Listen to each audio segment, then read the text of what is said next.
You're supposed to be a brethren of Jesus. You're supposed to use your lifetime to become this thing. But there are other things that we want. Some people, because of wants, they will refuse inheritance. Jesus is your Lord and Savior, but Jesus wants you to be his brethren, his brother.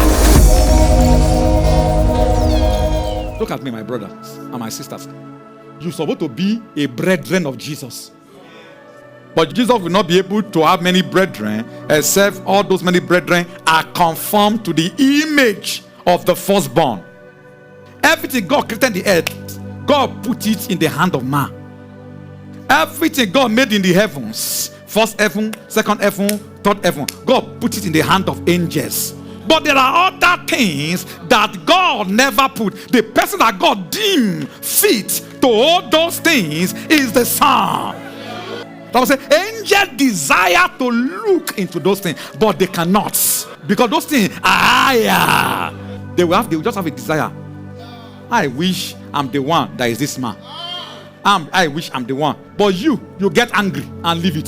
Some people, because of hardness, because there's no money in their pocket, they have left this thing. You see, some people, because they want to do ministry, and their pastor not allowing them to do ministry, they have left this thing and went to go and do ministry. Paul said it. He was writing to Timothy. He said, for you know that I have finished my course and the ministry. He put the ministry as secondary. The first thing that was important to him is his course. To finish his course was more important. And to finish his course is to undo what the firstborn among many brethren. Jesus is your Lord and Savior. Jesus is a everlasting Father. But Jesus wants you to be his brethren, his brother. And the condition to be his brother is that you must have the same image. You must have the same image that he is on your inside. You see, look at me. If you don't become millionaire in your lifetime, become this. Because when you are a millionaire, your millionaire will stop here. And your life is more than here. How did the Son got image? Say by inheritance. Be made so much better than the angel as he by inheritance. And how did he come into inheritance? He came to inheritance by obedience and by what he suffered. The suffering of the cross is the beginning of the last suffering. Because Jesus suffered the cross, he also went to the grave to go and suffer for 3 days and 3 nights. This showed to us that God does not give this kind of things without training. Angels were not trained. The day they were created, God gave them everything they should be. God gave them their power. Likewise, when you see Adam also, the first man did not grow. He met himself as a grown-up man. He was not trained.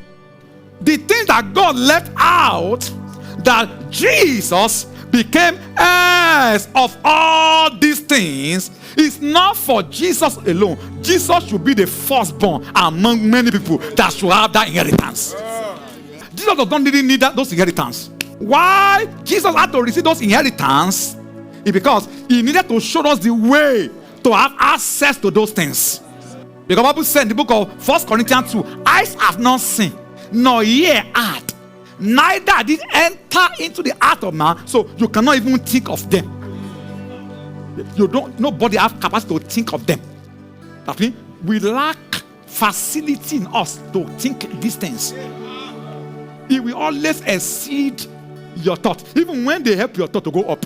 By the time you have arrived there, you feel you have captured it. You now feel that wow, this is still more than this. Those are the things that God left out. He put some things under suggestion of angels. He put some things under suggestion of man. But God left some things he didn't put in subjection. And he said those things are to be an inheritance. Those will not be inheritance of angels. Those inheritance, God showed that those inheritance will be you, and all of you that are hearing me, and many in the future, in 20 years' time, 30 years' time, that will listen to this message. That these things are for their inheritance. But what the enemy has done is that there are other things that we want. We call them wants. And the challenge of matter, we have unlimited wants, your economics. And those wants, they don't satisfy. The way they design your soul, those things are not meant to satisfy you. But you know, some people, because of wants, they will refuse inheritance. Because tests always come. Tests will happen. There will be things that we want to prove it. Heaven must prove those he want to give it to.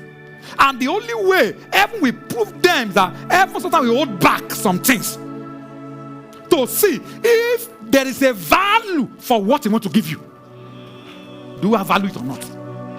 In the midst of lack, in the midst of contradiction, sometimes in the midst of what you can seemingly have as a right, because maybe they give it to you and later you turn back and cast them away. The danger of it is that you will not be what you were before they give it to you. We were a dog when they took us and cleansed us and healed us of pollution of the war. But when we don't turn back to dog, we turn to wolf. Because of the power that is in what we receive. We are not of them that draw back. When you draw back, it's perdition. Perdition means that things that happen to you is more dangerous. That's why God like to prove men before venturing into them.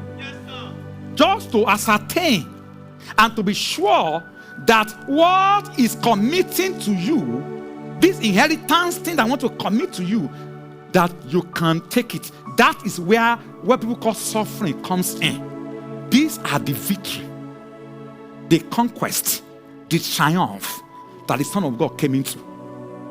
And that same victory is available to you.